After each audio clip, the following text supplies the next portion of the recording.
the name of the God who creates, redeems, and sustains us. Amen. The first camp and conference center that I served full-time was Camp Beckwith on the Gulf Coast of Alabama. I was the assistant to the program director, and much of my job, and I think the reason that I fell in love with camps and conference centers, was facilitating assorted groups on our challenge course, our ropes course. And part of that was the introductory spiel, where we'd go over the rules and the expectations for the day. And as part of that, it became part of my pattern when I'd mention things like respecting staff or the natural environment of the camp, to do so because it was where I lived and moved and had my being.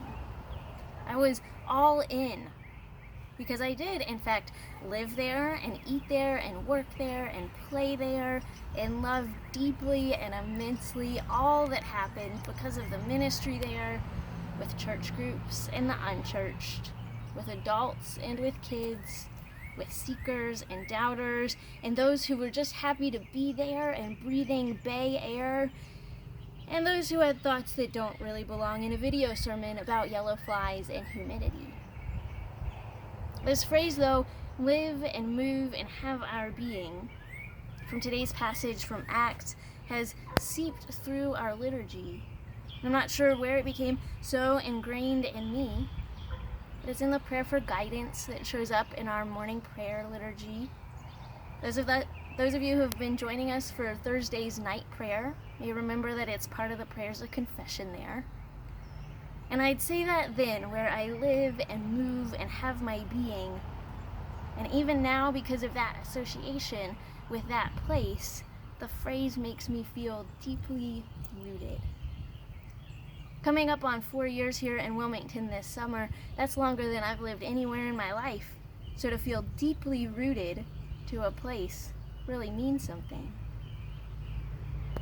But the longer that I've heard this phrase, used this phrase, in the ways that it's permeated my life and the liturgies of my life, I've realized that it has less to do with place and maybe more to do with what is invoked by being present in a moment, wherever the place, which may be more of what Paul was quoting the phrase to mean.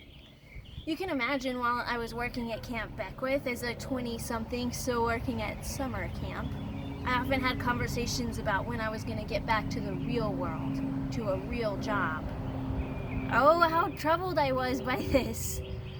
Idealistic maybe, but I'd wax debatably eloquently about what happened when you retreated might be real life, or we just played a part to get through the other days.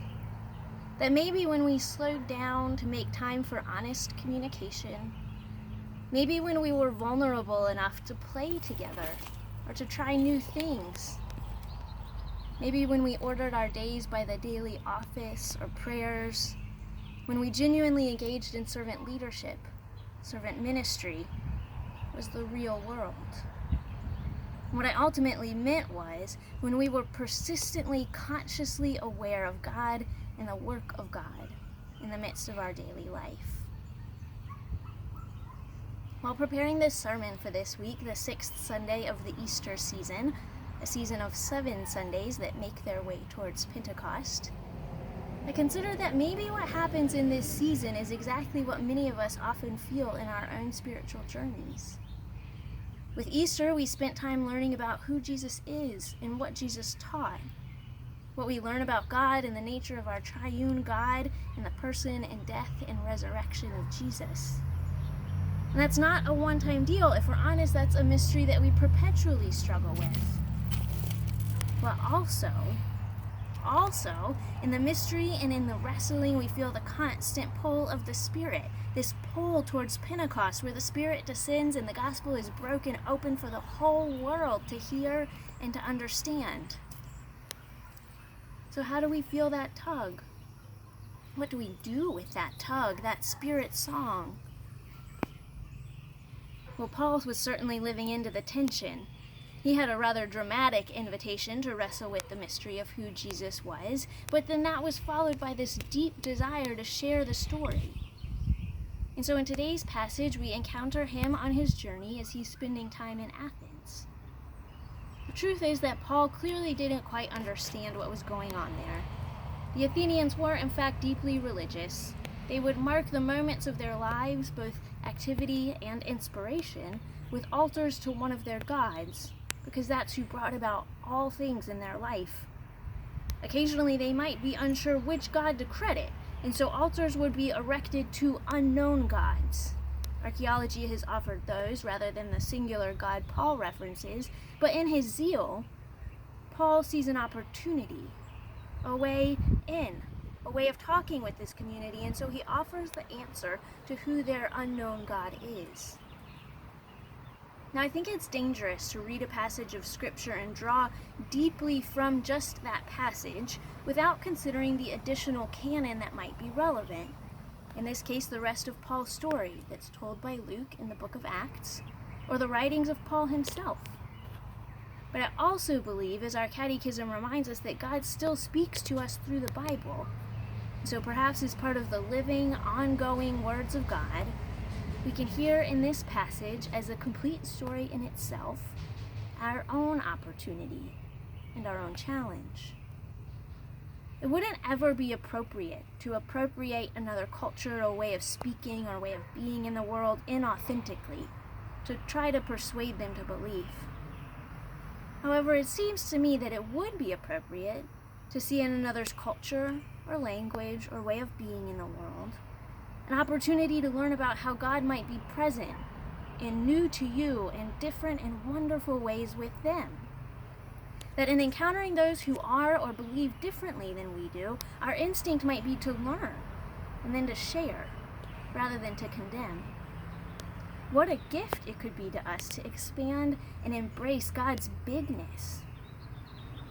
So Paul's desire to see God as already present in the lives of the Athenians, if not yet named as such, and his use of quotations by their own thinkers, could suggest not an emphasis on the division between Paul and the Athenians, but rather the divine desire for all things to come into the wide folds of God's love. Paul, who was once driven by division, by things that were designated clean and unclean, Jewish or Gentile, has changed. Because now the only lens through which Paul was able to encounter and make sense of what he was seeing in Athens, a Gentile place, was a belief that God was already there. God was already at work amongst them. Because God is all-encompassing. This is what that phrase meant, to live, actual blood and breath, to move, more to be moved by, think emotion or passion, and to have one's being, their true being, their intellect for the Athenians. But rooted importantly in that first part. In whom, he says, in whom we live and move and have our being, all-encompassing rootedness in God. Rootedness not in place, but in faith. If you're feeling stuck at home in place, perhaps it's time to change where you're rooted. For both Paul and the Athenians, even if different ways for them, there was a deep and abiding belief that the world was, in the best and most generous meaning of the word, enchanted. There was a spiritual realm that was real and relevant and at work. We have largely eliminated the mysteries that this enchantedness might steep in. We've leaned into a scientific salve that has soothed the chafing of the unknown. We have seized control of personal and natural phenomena so as not to drift aimlessly with what we might call fate.